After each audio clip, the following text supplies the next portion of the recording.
Drop it.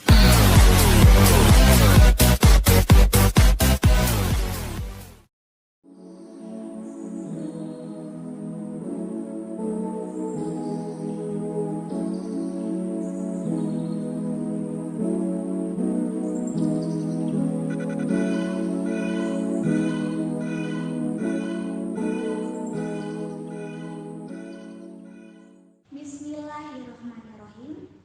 Assalamualaikum warahmatullahi wabarakatuh.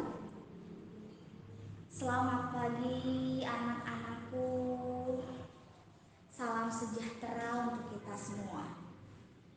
Baik, sebelum ibu memperkenalkan diri, ada enggak teman-teman di sini yang sudah pernah kenal dengan saya sebelumnya? Barangkali ada yang sudah tidak asing dengan wajah saya. Kita pernah berpapasan di jalan misalnya.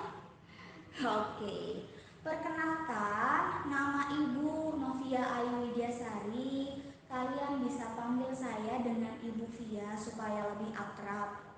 Saya masih kuliah semester 4 di Universitas Indraprasta PGRI, jurusan bimbingan dan konseling.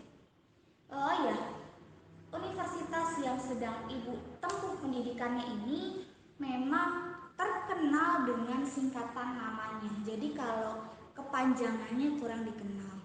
Singkatan nama universitas ini adalah Unindra. Teman-teman ada yang tahu nggak Unindra? Oh tahu, alhamdulillah terkenal ya. Kalau lokasi Unindra tahu di mana? Iya betul. Jadi Unindra ini memang memiliki berbagai gedung cabang yang tersebar di daerah Jakarta Selatan. Tapi gedung utama Unindra sendiri letaknya ada di Pasar Rebo, Jakarta Timur. Oke, saya di sini merasa bahagia dan senang sekali bisa bertemu dan bertatap muka dengan calon orang-orang sukses pemimpin bangsa kelak. Amin, amin ya rabbal alamin. Teman-teman di sini ada nggak yang punya cita-cita ingin jadi presiden? Atau ada nggak yang bercita-cita ingin jadi dokter? Ingin jadi arsitek? Atau bahkan web programming? Masya Allah antusiasnya. Ya, ibu doakan semoga kalian dapat dengan mudah mencapai cita-cita kalian. Tapi tentunya untuk saat ini perjuangan kalian masih panjang. Ada beberapa hal yang perlu kalian persiapkan. Di antaranya apa aja? Ada yang tahu nggak? Iya betul, kita harus belajar dengan giat. Juga memperbanyak bacaan kita. Dengan kita banyak baca, otomatis kita akan banyak pengetahuan. Begitu. Pada kesempatan kali ini, ibu akan memberikan sebuah layanan, yaitu layanan penguasaan konten. Apa sih Bu layanan penguasaan konten itu? Ya, jadi layanan penguasaan konten adalah suatu layanan dalam bimbingan dan konseling yang menghendaki adanya pemberian bantuan. Pemberian bantuan apa yang dimaksud? Pemberian bantuan yang diberikan adalah berupa sebuah kemampuan atau keterampilan yang kita sebut sebagai konten. Tujuannya adalah layanan ini dilakukan agar individu-individu seperti kalian mampu menguasai konten tersebut melalui kegiatan belajar. Nah, kebetulan tema dari layanan penguasaan konten kali ini yaitu mengenai seberapa kenalkah kamu dengan dirimu. Tema yang seperti ini cocok untuk kalian yang masih sering bingung saat ditanya cita-cita, atau barangkali di antara teman-teman nih ada yang cita-citanya sering berubah atau tidak tetap? Pasti ada dong, ya kan? Nah, mungkin juga ada beberapa di antara kalian yang masih menyangkal, Bu, kenapa sih tema yang diambil seperti ini? Lah kan ini diri kita, Bu, otomatis kita sudah mengetahui dan kenal betul dengan diri kita. Ya, maksudnya begini, Ibu paham. Mungkin yang kalian kenal saat ini, bukan mungkin, Ibu dapat pastikan bahwa yang kalian kenal saat ini mengenai diri kalian baru sebagian kecil. Jadi nantinya ketika kalian mampu memahami dan mengenali diri secara optimal, diharapkan kalian akan mengetahui, oh ini toh kelebihan-kelebihan saya yang tadinya belum saya ketahui. Oh ini kelemahan-kelemahan saya nih. Sehingga nantinya kelebihan dan kekurangan kalian yang ada pada diri kalian mampu dijadikan sebagai acuan untuk kalian menentukan arah dan tujuan hidup yang kita sebut sebagai cita-cita. Nah, itu tadi mengenai tema. Namun ada beberapa hal yang perlu Ibu sampaikan saat kegiatan inti berlangsung. Ibu harap pada prosesnya nanti kalian bisa selalu memperhatikan kepatutan dalam belajar. Apa sih contohnya kepatutan dalam belajar? Ibu minta kalian untuk selalu mengontrol sikap duduk kalian sebagaimana siswa-siswi yang sedang melakukan pembelajaran pada umumnya. Kemudian nanti apabila dirasa dalam kegiatannya itu terdapat hal-hal yang dianggap lucu atau yang lain sebagainya, Ibu minta kalian dapat menyikapinya secara wajar. Tidak tertawa terbahak-bahak, tidak memukul-mukul meja, atau membuat kegaduhan-kegaduhan yang lain yang dapat melanggar tata tertib di sekolah ini. Paham ya semuanya? Ya.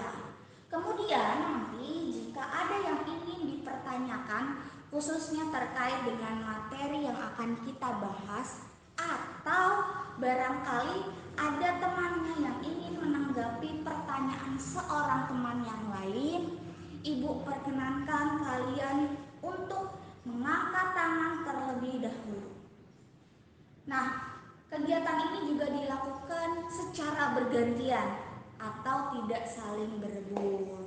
Gitu ya yang perlu kalian perhatikan. Nah, kalau dirasa kalian sudah mengerti, sekarang saatnya kita berdoa terlebih dahulu.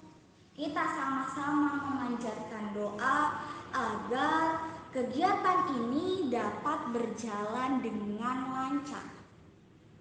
Dan kita berharap semoga nantinya materi ini mampu memberikan kebermanfaatan bagi kehidupan sehari-hari. Baik berdoa menurut agama dan kepercayaan masing-masing, Ibu persilahkan. Selesai? Cukup? Kemudian gimana nih teman-teman? Kita lanjut ke materinya sekarang. Sudah siap? Masih semangat teman-teman semua? Alhamdulillah. Oke, kita lanjut ke materi mengenai pemahaman diri. Mengenai pemahaman diri, tak jarang kita meminta orang lain untuk mengerti kita. Contohnya, kenapa sih nggak ada yang bisa ngertiin aku, Bu? Atau kalian bisa nggak sih ngertiin aku tuh sedikit aja? Kalimat ini adalah kalimat yang tidak asing di telinga kita. Orang di sekeliling kita atau bahkan kita sendiri pernah melontarkannya. Hayo ngaku, ya kan pernah? Ya, seringkali kita meminta atau bahkan memaksa orang lain untuk mengerti dan memahami kita. Tapi yang jadi pertanyaan, apakah kita sudah memahami dan mengenal betul mengenai diri kita yang sesungguhnya? Memahami diri yang dimaksud di sini bukan hanya paham isi dompet, paham alamat rumah, paham makanan favorit, dan hal-hal mendasar lainnya. Bukan sekadar itu, tapi lebih. Jadi apa sih Bu pemahaman diri yang dimaksud di sini? Pemahaman diri adalah suatu upaya yang dilakukan seseorang untuk mengetahui kelebihan dan kekurangan pada dirinya. Who am I? Siapa saya? Pertanyaan ini dapat dikategorikan sebagai pertanyaan yang sederhana. Namun untuk memberikan jawabannya diperlukan mengungkapkan beberapa poin di dalamnya. Menurut Abraham Maslow, tokoh ilmu jiwa, tokoh psikologi memandang bahwa pemahaman diri ini adalah sebagai personal meaning. Jadi, ketika kita mampu memahami diri kita, ini berarti kita juga memiliki arah hidup kita. Kita mampu merencanakan tujuan hidup kita. Kita mampu mengenal identitas diri kita, serta kita memiliki kesadaran sosial yang tinggi. Itu tadi mengenai arti pemahaman diri. Terus Bu, gimana sih Bu cara kita melihat orang-orang yang memiliki pemahaman diri? Adakah ciri-ciri mengenai orang-orang tersebut? Oke, di sini kita lihat terdapat 3 ciri mendasar mengenai orang yang memiliki pemahaman diri yang baik. Di antaranya yang pertama ada mengenal kelemahan dan keterbatasan pada diri. Yang kedua ada tumbuh dengan kesadaran yang mantap mengenai identitas dirinya. Dan yang ketiga, ciri-ciri orang yang memiliki pemahaman diri yang baik, mereka cenderung memiliki teman-teman yang tepat. Nantinya kita akan bahas satu persatu dan uraikan mengenai ciri-ciri orang yang memiliki pemahaman diri. Mulai dari yang pertama, yaitu mengenal kelemahan dan keterbatasan pada diri. Menemukan diri atau mengenal diri bukan hanya kita mengetahui potensi kekuatan aja, melainkan sama pentingnya kita untuk mengetahui keterbatasan atau potensi kelemahan. Setiap makhluk yang diciptakan oleh Tuhan pasti memiliki kekuatan dan keterbatasannya masing-masing. Nah, berikut ini akan Ibu sajikan ilustrasi mengenai hal ini. Tolong kalian simak dan perhatikan dengan baik, oke?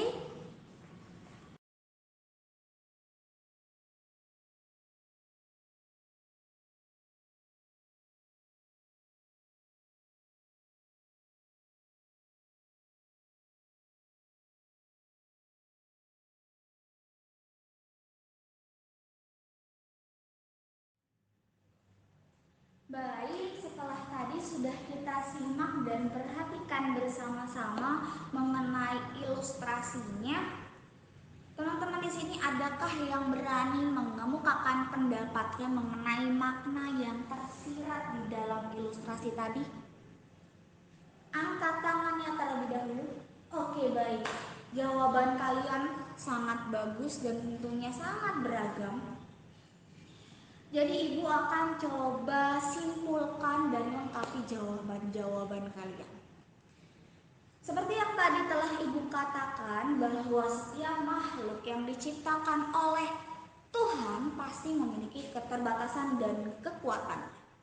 Kita lihat di ilustrasi tadi terdapat burung yang sedang terbang. Ada apa lagi? Ada ikan yang sedang berenang di akuarium. Kemudian ada manusia yang sedang menaiki pesawat terbang, dan satu lagi ada kapal selam yang sedang menyelami lautan. Jadi di ilustrasi tadi maksudnya adalah si burung ini memiliki kelebihan mampu terbang tinggi, tapi keterbatasan dari burung adalah tidak bisa berenang seperti ikan. Begitu pula juga ikan. Ikan ini kelebihannya mampu berenang di laut luas, tapi keterbatasannya si ikan tidak bisa terbang layaknya burung. Nah, ini juga berlaku pada manusia. Karena makhluk yang diciptakan Tuhan tadi dikatakan memang punya keterbatasan dan kelemahan yang ada. Namun manusia ini diciptakan oleh Tuhan dengan dibekali adanya kemampuan berpikir atau akal. Karena manusia ini disebut makhluk yang sempurna, makhluk yang memiliki akalnya. Beda dengan tumbuhan dan hewan tidak memiliki akal. Nah, dengan akalnya seringkali manusia ini mampu mengatasi keterbatasan-keterbatasan yang ada pada dirinya. Contohnya tadi, manusia mampu terbang tinggi laksana burung. Walaupun manusia itu tidak memiliki sayap, tapi manusia dibantu dengan yang namanya pesawat terbang. Kemudian manusia juga mampu berenang dan bertahan di dalam air, walaupun manusia tidak memiliki insan seperti ikan, tapi dibantu dengan perlengkapan atau alat-alat selam. Nah, makna yang tersirat di dalam ilustrasi tadi adalah ketika kita mampu mengetahui keterbatasan dan kelemahan pada diri kita, dengan kecerdasan kita akan menjadikan keterbatasan dan kelemahan yang ada pada diri kita itu sebagai acuan agar kita semangat lagi untuk menggali hal-hal yang baru, sehingga keterbatasan dan kelemahan kita tadi tertutupi, dapat disempurnakan. Namun kita juga harus paham bahwa kita bukanlah orang yang serba tahu atau serba bisa. Manusia adalah makhluk sosial. Manusia membutuhkan orang lain. Sehingga ketika kita mampu memahami diri dengan baik, khususnya mengetahui keterbatasan dan kelemahan yang ada, kita akan senantiasa bersikap terbuka terhadap umpan balik dari orang lain. Jadi maksudnya ketika orang lain nanti memberikan kita kritik, saran, masukan, kita akan bersikap menerima lapang dada. Bukannya malah membela diri atau malah menganggap diri kita ini adalah lebih baik dari orang yang mengkritik kita tadi. Nah, itu tadi ciri-ciri yang pertama mengenai orang yang memiliki pemahaman diri yang baik, yaitu mengenal kelemahan dan keterbatasan pada diri.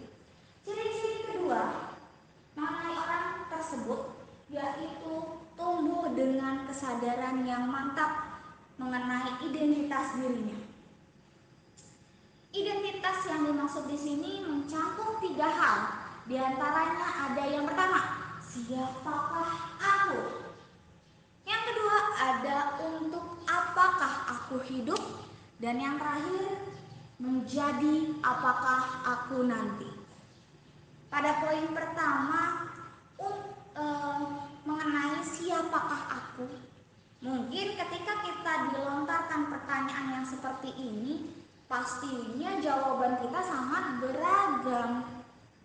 Tapi ternyata ada nih jawaban yang sesungguhnya dari siapakah aku dari sudut pandang agama, yaitu aku adalah makhluk yang diciptakan oleh Tuhan sebagai tanda kebesarannya yang disebut sebagai manusia. Manusia memiliki tanggung jawab untuk mengolah dan mengelola bumi agar bermanfaat bagi makhluk-makhluk lainnya.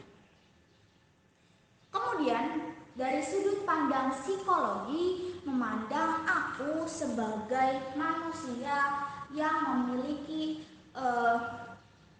banyak sekali kebutuhan-kebutuhan yang perlu dipenuhi. Di antaranya ada 5 kebutuhan menurut Abraham Maslow dalam psikologi humanistik. Yang pertama ada kebutuhan fisiologis, kemudian kebutuhan rasa aman, kebutuhan sosial, dicintai dan mencintai, kemudian kebutuhan penghargaan diri, dan yang terakhir kebutuhan mengenai aktualisasi diri. Kemudian selanjutnya, identitas yang perlu ditumbuhkan dari seseorang yang memiliki pemahaman diri yang baik, yaitu adalah untuk apakah aku hidup. Ada beberapa prinsip yang perlu dikembangkan dan perlu diterapkan secara terus-menerus. Di antaranya, hidup adalah suatu periode yang dianugerahkan Tuhan kepada kita. Dalam hidup ada yang namanya proses menjadi berarti dan menjadi berguna baik bagi diri sendiri maupun bagi orang di sekeliling kita. Dalam hidup ada yang namanya waktu. Waktu ini tidak dapat diputar kembali, sehingga dalam pengisian waktu kita diminta untuk melakukan perencanaan-perencanaan yang efektif dan produktif. Kemudian dalam hidup kita sebagai manusia diminta untuk tidak menggantungkan hidup kita kepada orang lain, terutama pada orang tua. Kemudian identitas yang terakhir mengenai orang yang memiliki pemahaman diri yang baik, yaitu menjadi apakah aku nanti. Nah, pada bagian ini tentunya sangat berkaitan erat dengan cita-cita dan harapan di masa yang akan datang. Berikut ini Ibu tampilkan beberapa pandangan yang dapat kita jadikan landasan agar kita mampu semangat lagi menggapai cita-cita. Yang pertama di antaranya, jangan menunda waktu. Dengan menunda waktu, kita akan menjauhkan diri dari cita-cita. Kemudian yang kedua, jadilah orang yang berani berubah, berani berkembang. Kemudian selanjutnya, jadilah pemain bukan penonton. Dan yang terakhir, jangan mengambil keputusan yang muluk-muluk dan besar sehingga melupakan hal-hal yang kecil dan sepele. Nah, itu tadi mengenai ciri-ciri orang yang memiliki pemahaman diri yang baik. Terus gimana sih Bu cara kita atau langkah awal yang bisa kita lakukan untuk memahami diri? Nah, berikut ini akan Ibu sediakan sebuah simulasi yang nantinya akan kita praktekkan bersama-sama, yaitu dengan menggunakan teori petak Johari. Karena di dalam kehidupan sehari-hari, mengenal diri adalah suatu hal yang sangat penting jika kita nantinya ingin menempatkan diri kita di tengah-tengah masyarakat. Teori petak Johari adalah salah satu cara yang dapat kita lakukan untuk melihat dinamika self-awareness yang berkaitan dengan perilaku, perasaan, dan juga motif.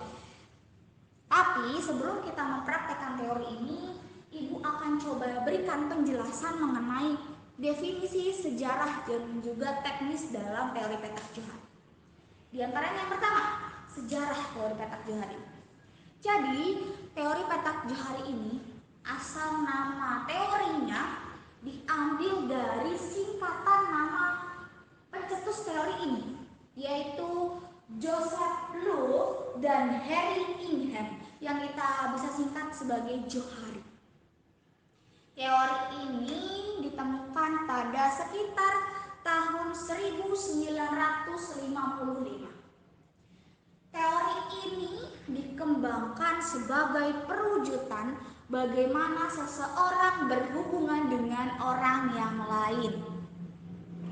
Um, di mana perwujudan berhubungan satu orang dengan orang yang lain ini digambarkan melalui jendela atau petak-petak yang terdiri dari 4 matriks sel, yang masing-masing selnya merupakan daerah diri atau daerah self, meliputi ada daerah terbuka, ada daerah buta, ada daerah tersembunyi, dan ada daerah tidak dikenal.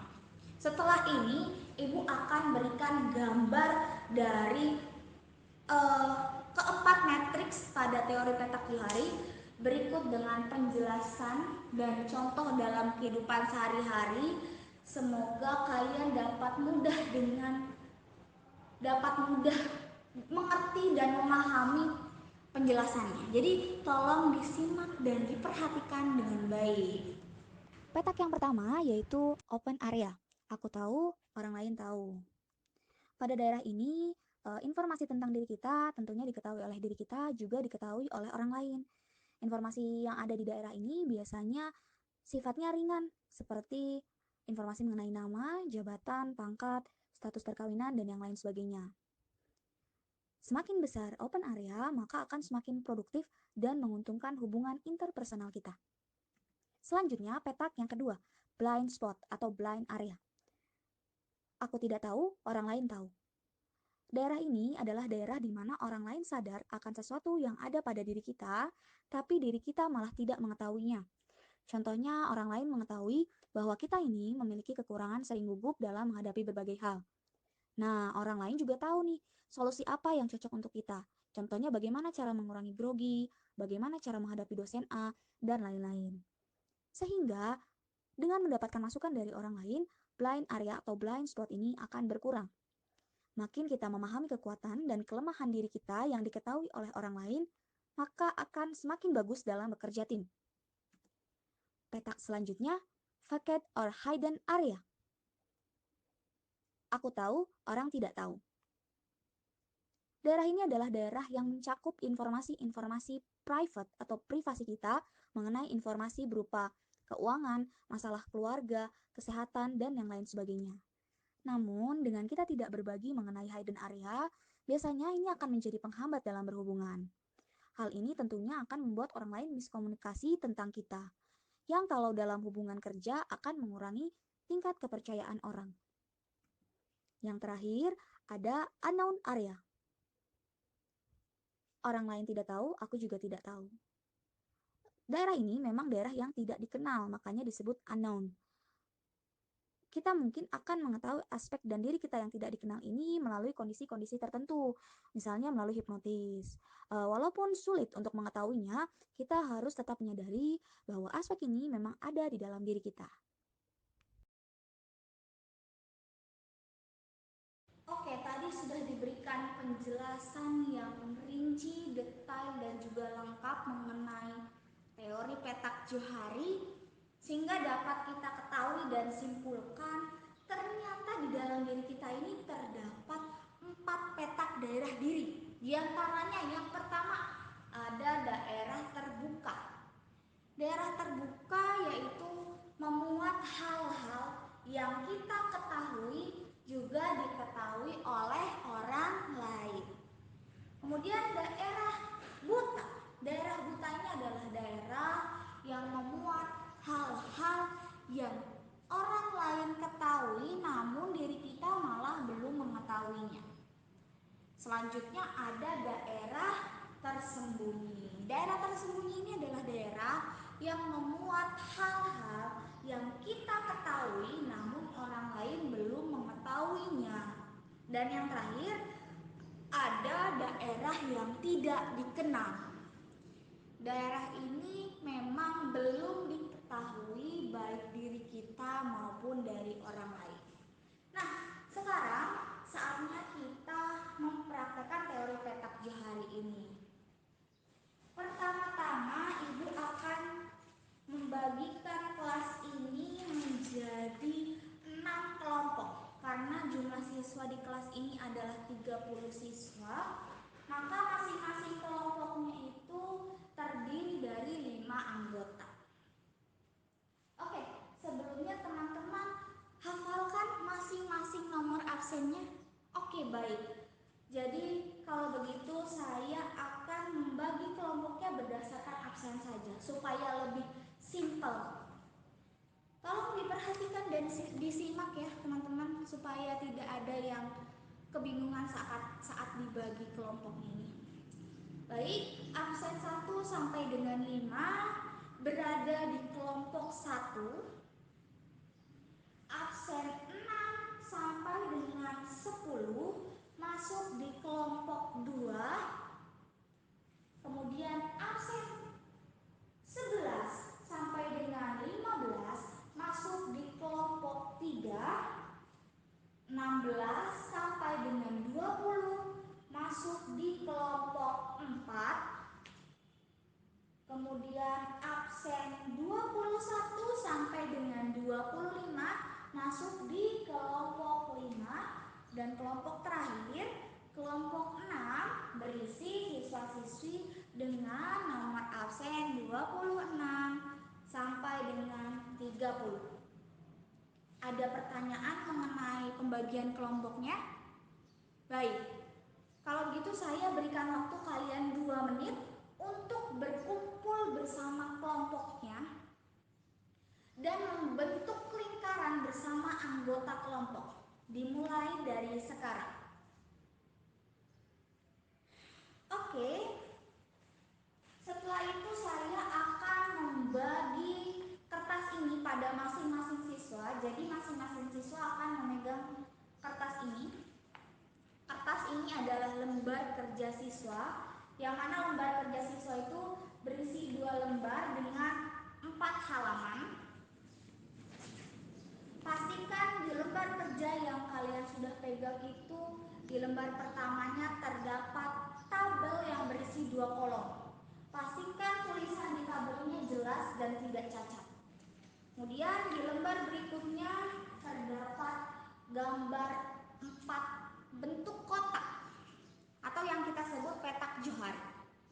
Apabila ada kertas yang tidak sesuai seperti cacat, rusak, dan yang lain sebagainya, silahkan segera laporkan dan tukarkan. Oke, baik. Setelah semua siswa sudah memegang kertas yang sesuai dengan kriteria yang disebutkan, langkah pertama yang kalian lakukan adalah silahkan kalian tulis identitas diri kalian. Tulis nama dan kelas pada bagian atas kiri kertas. Jangan sampai ada yang lupa memberikan identitas. Silahkan ditulis nama dan kelasnya. Oke, baik. Setelah masing-masing dari kalian sudah yakin, kalian sudah mengisi identitas kalian, kemudian kita fokuskan kepada lembaran yang pertama dulu, yang tabel dengan 2 kolom. Kita lihat di situ di tabel di kolom sebelah kiri terdapat tulisan sifat-sifat yang dirimu ketahui menurut dirimu sendiri, dan di kolom sebelah kanannya terdapat tulisan sifat-sifat temanmu menurut teman-temanmu. Jadi kalian diminta untuk menuliskan 20 sifat diri kalian yang kalian ketahui, baik itu keterbatasan maupun kelebihan, di kolom bagian kiri yang bertuliskan sifat-sifat dirimu yang kamu ketahui. Baik, saya berikan kalian waktu untuk menuliskan 20 sifat tersebut 5 menit dari sekarang. Baik, saya ucapkan terima kasih kepada kalian yang telah berusaha untuk menuliskan 20 sifat kalian. Kemudian langkah selanjutnya adalah silakan kalian lanjutkan atau oper kertas kalian ke teman sebelah kanan kalian. Minta untuk teman kalian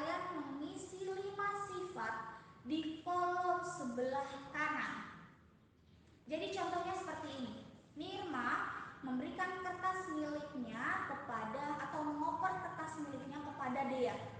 Kemudian Dea menuliskan 5 sifat Nirma di kolom sebelah kanan. Begitu seterusnya dilanjutkan ke teman sebelah kanan berikutnya sampai semua teman di dalam anggota kelompok sudah menuliskan tabelnya, sudah menuliskan 5 sifat temannya di tabel sebelah kanan, hingga nantinya tabel yang sebelah kanan akan terisi penuh hingga nomor 30. Begitu. Silakan saya beri waktu mulai dari sekarang, tidak pakai suara. Oke, baik. Terima kasih teman-teman. Jika kalian sudah yakin teman-temannya tidak ada yang terlewat untuk menuliskan 5 sifat masing-masing temannya di kertas temannya, maka dapat dipastikan bahwa kertas milik pribadi kalian akan kembali ke tangan kalian pribadi. Nah, setelah kertas kalian berada di tangan kalian, saya berikan waktu untuk kalian membaca dan memahami tulisan mengenai sifat-sifat kamu, baik yang kalian tulis sendiri maupun yang teman kalian tulis sendiri. Setelah kalian pahami dan baca, silakan fokuskan kepada lembaran kedua yang gambar petak joharinya.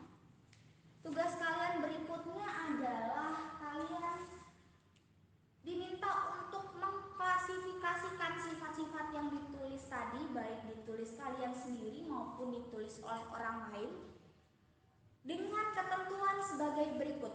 Tolong dipahami dan disimak. Hasil penilaian yang sama, baik dari tulisanmu maupun dari tulisan temanmu, silahkan tulis dan masukkan ke petak yang pertama. Petak open area. Aku tahu, orang lain tahu. Kemudian, jika hasil penilaian temanmu yang tidak ada di dalam catatanmu, silahkan masukkan ke petak blind spot, petak di sebelah open area, yang artinya orang lain tahu, aku tidak tahu. Selanjutnya, jika hasil penilaian yang kamu tulis namun orang lain belum mengetahuinya, silahkan tulis di petak garis kedua sebelah kiri, yaitu orang tidak tahu, aku tahu. Kemudian yang terakhir yaitu mengenai daerah yang tidak dikenal, daerah unknown area. Biarkan daerah tersebut tetap kosong karena memang daerah itu tidak ada yang mengenal dan mengetahuinya. Setelah tadi kalian sudah coba klasifikasikan sifat-sifat kalian ke dalam petak-petak joharinya, jadi di sini dapat dilihat berapa persen sih daerah terbuka yang ada dalam diri kalian. Kemudian berapa persen sih daerah buta, daerah tersembunyi, kemudian daerah tidak dikenal dalam diri kalian. Jika kalian memang ingin benar mengetahui siapa diri kalian, maka kalian perlu yang namanya meluaskan jendela terbuka atau petak open area dengan seluas-luasnya. Bagaimana sih caranya kita bisa melebarkan petak open area tersebut? Saya akan mencoba memberikan beberapa alternatif yang dapat kalian lakukan. Di antaranya, yang pertama, untuk membuka petak area terbuka itu kalian harus bersikap terbuka. Bersikap terbuka yang dimaksud di sini, kalian harus menerima dengan lapang dada terhadap kritikan, masukan, dan saran dari orang lain. Jangan pernah menganggap diri kalian itu paling sempurna. Karena balik lagi, yang perlu kita ingatkan, yang perlu diingat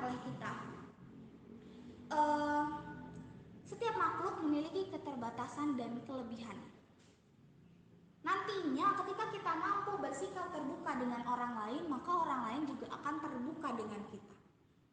Kemudian alternatif yang kedua yang dapat dilakukan untuk membuka petak tersebut, yaitu bersikaplah apa adanya. Jangan pernah bersikap atau berusaha menjadi orang lain. Cukup dengan kalian bersikap natural dan juga kalian bersikap apa adanya. Ini akan memudahkan kalian untuk menemukan diri kalian. Kemudian selanjutnya alternatif yang dapat kita lakukan adalah jangan berteman dengan satu komunitas saja. Bertemanlah dengan siapa saja, selama itu akan membawa dampak baik bagi kita. Nah, itu tadi beberapa alternatif yang dapat kita lakukan agar kita mampu memahami diri kita lebih baik lagi. Kira-kira gimana nih perasaan teman-teman ketika tadi sudah diberikan konten mengenai pemahaman diri, ketika sudah diberikan atau dilakukan praktek petak johari, atau diberikan alternatif mengenai bagaimana cara melakukan pemahaman diri yang baik. Alhamdulillah, saya berharap setelah ini, mulai dari hari ini sampai dengan seterusnya, kita mampu menjadi orang yang berusaha memahami diri kita lebih baik lagi. Karena dengan kita memahami diri, sama saja kita sedang merencanakan arah dan tujuan hidup kita. Kira-kira dari kita memahami diri, apa saja manfaat yang bisa kita ambil? Ada yang bisa kemukakan alasannya, pendapatnya? Iya, dengan kita memahami diri tentunya kita akan mampu meningkatkan produktivitas kita. Kemudian kita mampu meningkatkan kemampuan interaksi kita. Selanjutnya dengan kita memahami diri, kita mampu mengembangkan diri kita secara optimal. Dan yang terakhir, tadi kita mampu menentukan arah dan tujuan hidup kita yang kita sebut sebagai cita-cita. Pesan ibu, sebelum kalian minta untuk dipahami oleh orang lain, atau kalian memahami orang lain, mulailah pahami diri kalian terlebih dahulu. Dan setelah itu ibu minta kalian untuk loving yourself atau cintai diri kalian. Oke, baik, sebelum ibu tutup pertemuan kita kali ini, ibu akan bagikan sebuah instrumen penilaian kepada kalian yang nantinya kalian akan isi dari pertanyaan-pertanyaan dalam kertas tersebut. Tapi kalian tidak perlu khawatir, di instrumen penilaian tersebut tidak akan masuk ke dalam penilaian rapot, tapi ibu harap kalian dapat mengisi instrumen penilaian tersebut dengan teliti, serius, dan cermat. Jangan sampai ada satu pertanyaan pun yang terlewatkan. Oke, baik, terima kasih teman-teman semua atas kerjasama hari ini, atas perhatian hari ini, atas keseruan hari ini. Ibu berharap nanti di waktu yang akan datang kita masih diberikan kesempatan oleh Tuhan untuk bertemu lagi dengan keadaan yang sehat selalu dan serta dengan bahagia selalu. Ibu sebagai manusia biasa, apabila tadi dalam penyampaian baik tutur kata maupun perbuatan terdapat hal-hal yang menyinggung, ibu mohon dibukakan pintu maaf yang sebesar-besarnya. Ibu ucapkan wabillahi taufiq walhidayah. Wassalamualaikum warahmatullahi wabarakatuh.